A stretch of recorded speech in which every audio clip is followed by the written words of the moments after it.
काली काली थी उसकी। हाय दोस्तों, मेरा नाम राज है और मैं एक प्रोफेसर हूँ। मेरी कॉलेज में पढ़ती लगभग सभी लड़कियाँ खूबसूरत हैं। मैं हर दिन लड़कियों को देखता हूँ, लेकिन दोस्तों सभी लड़कियों को मैं स्टूडेंट के रूप में ही देखता हूँ। लेकिन एक लड़की जो न दिखने में खूबसूरत थी और ना ही कुछ खास बस खास था, लेकिन उसका फिगर का हर कोई दीवाना था। हर कोई बस उसको पाना चाहता था। दोस्तों आगे क्या हुआ आपको बहुत एंजॉय आने वाला है, इसलिए हमें पहले सब्सक्राइब जरूर कर ले, क्योंकि पूरा दिन लग जाता है कहानी को लिखने और बनाने में, और कहानी तो आप जैसे प्यारे दोस्तों के लिए ही बनाते हैं, तो मुझे सपोर्ट करना भी आप सबका ही फर्ज बनता है। तो प्लीज़ सब्सक्राइब तो जरूर से कर दीजिएगा। और दोस्तों मैंने भी अपनी कोशिश शुरू कर दी।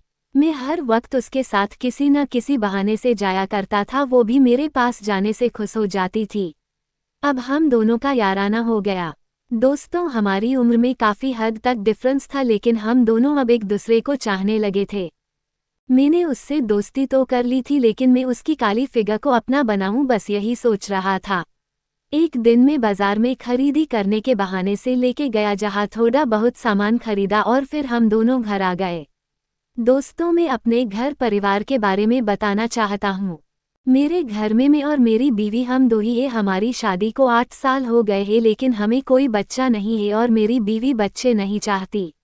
वो कभी कभी मेरे साथ करने के लिए रेडी होती है, इसलिए दोस्तों मेरी लाइफ कुछ खास नहीं है। उन दिनों मेरी बीवी की बहन की शादी थी, तो वो 20 दिनों तक मैके में रहने वाली थी। अब मेरे घर में कोई नहीं था, मैं अकेला था। तो उस लड़की, अरे हाँ दोस्तों उसका नाम है नैना, उसे मैं घर ले आया। वो नहीं जानती थी कि घर में मेरी बीवी नहीं है। वो डर डर के अंदर झांकते हुए कदम उठा रही थी। तब मैंने उसे बताया, नैना घबराओ मत, मेरी वाइफ घर पर नहीं है, वो 20 दिनों के बाद ही मैके से लौटेगी। तब जाके वो बेफिक्र से अंदर आए। अंदर आते ही वो मुझे गले लग गई, जिसकी मुझे जरा सी भी भनक नहीं थी। मुझे तो था कि सभी बातों को लेकर मुझे ही पहल करनी होगी, लेकिन आज तो वो बड़े मूड में थी। वो मेरी बाहों में झूलती रही और मैंने भी उसे 15 मिनट तक अपनी बाहों में कस के पकड़ा था और झुलाया।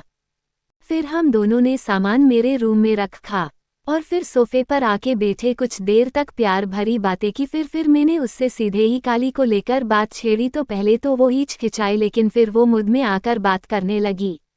मैंने अपने और मेरी बीवी के सेक्स लाइफ के बारे में उसे सब कुछ बता दिया।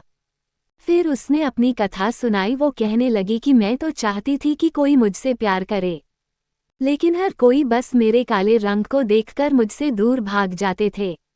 एक आप ही पहले शख्स हो जिसने मुझसे प्यार करने की हिम्मत दिखाई। मैं भी तुम्हारे प्यार में पागल हूँ। इतना कहते ही नैना मुझसे लिपट गई।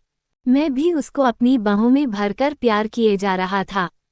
वो प्यार की बहुत ही भूखी थी। उसने मुझे इतना कसकर पकड़ रखा था कि ऐसा लग रहा था कि आज मेरे अंदर ही समा जाएगी। शायद आज उसको पहली बार कोई प्यार करने वाला मिला था। नैना बहुत काली थी, लेकिन उसकी कजरारी गोल्डन आंखें, उसके काले लंबे बाल, उसका सांचे में ढला हुआ बदन।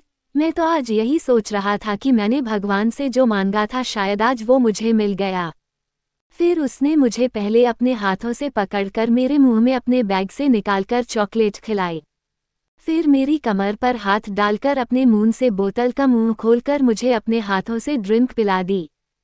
फिर मैंने भी अपनी काली प्रेमिका को कमर में हाथ डालकर बेड पर लिटा दिया और उसके मुंह में फ्रिज से निकालकर काले अंगूर उसके मुंह में डालने लगा। वो मना करती रही, लेकिन मैं अंगूर डालता रहा। फिर फ्रिज खोलकर उसमें रखी ठंडी पेप्सी की बोतल अपने मुंह से खोलकर उसके मुंह में उड़ेल दी। उसकी चीखें निकलने लगी, लेकिन मेरा दिल कहाँ मानने वाला था। उसके घने काले लंबे बाल बार बार मुंह की तरफ आ रहे थे। अब मैंने फ्रिज से बड़ी पेप्सी निकाली और सारी बोतल को उसके ऊपर उड़ेलने लगा।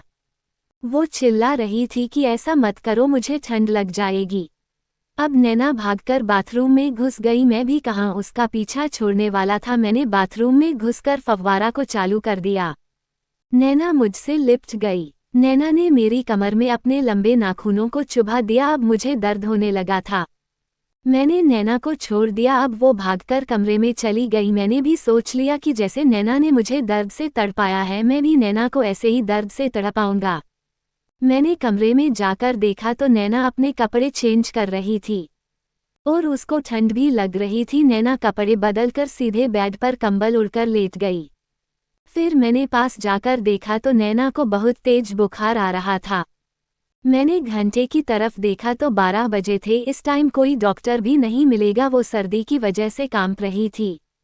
मैंने घर की सेफ में बुखार की दवाएं ढूंढी लेकिन नहीं मिली। अब मैं अपने घर से बाहर आ गया कि कोई मदद मिल जाए, लेकिन बाहर तेज बारिश और अंधेरा था।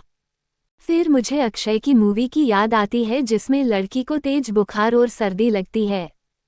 फिर अक्षय अपनी बॉडी से लड़की के शरीर को गर्मी देता है और उसकी जान बचा लेता है। मेरे दिमाग में भी अब कुछ ऐसा ही चल रहा था। दोस्तों, उस मूवी का क्या नाम था कमेंट में जरूर बताना। अब हम कहानी की तरफ चलते हैं, जहां अक्षय मैं था और लड़की नैना। लेकिन मुझे एक डर था कि अगर नैना प्रेग्नेंट हो गई तो फिर क्या होगा। अभी मैं ये सब सोच ही रहा था कि नैना ने मुझे अपनी तरफ खींच लिया और मेरे ऊपर कंबल डाल दिया और मुझे अपनी बाहों में जकड़ लिया। मुझे नैना से लिपटकर ऐसा लग रहा था कि जैसे मैंने आग को अपने शरीर से लपेट रखा हो। नैना की सांसों में भी गर्मी लग रही थी। जब मैंने नैना की साथ पहली बार किया तो मुझे लगा कि शायद वो अभी कुंवारी थी। तीसरी बार में जाकर उसका बुखार उतर पाया। अब नैना बड़े आराम से सो रही थी। दोस्तों, मैंने ये गलत किया या सही, प्लीज़ कमेंट में ज़रूर बताना। और दोस्तों, हमारे चैनल को सब्सक्राइब जरूर कर देना। फिर मिलेंगे ऐसी ही एक और रोमांटिक स्टोरी के साथ। तब तक के लिए धन्यवाद।